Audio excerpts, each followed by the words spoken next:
আচ্ছা, এখানে লাইন ব্যতীত কোনো তেল নিয়েছে কি? না, আমার জানা আমাদের আইন ব্যতীত কোনো তেল নাই, লাইন ব্যতীত কোনো তেল নেয়নি। আচ্ছা, লাইন ব্যতীত কোনো লোক আপনারা ঢোকাইছেন ভিতরে? ভিতরে বিভিন্ন আপনার মিডিয়ার লোকজন এসছে, তারপরে কিছু স্থানীয় লোকজন এসছে, ওরা গাড়ি ছাড়া ঢুকছে, গাড়ি নিয়ে ঢুকছে যে আমরা ভিতরে পরিবেশ দেখবো, এই জন্য ভিতরে আসছে। মিডিয়ার লোক ঢুকছে, মিডিয়ার লোক কি তেল নেওয়ার জন্য ঢুকছিল? এটা তো আমি জানি না, ভিতরে ঢুকেছে, আমি যে তেল নিয়েছে কিনা আমি জানি না। আপনি দেখা মতো কি তেল নিয়েছে? না, আমাদের আমি এই যে পাম্পে করে আসেও নাই, আমি ওখানে ছিলাম, বাইরে ছিলাম।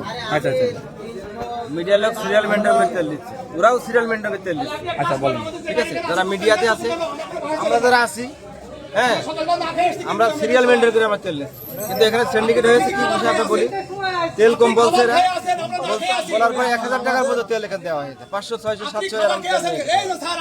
এটা তো ঠিক না, কারণ সবাই তো দরকার তেল আমাদের, তাই না?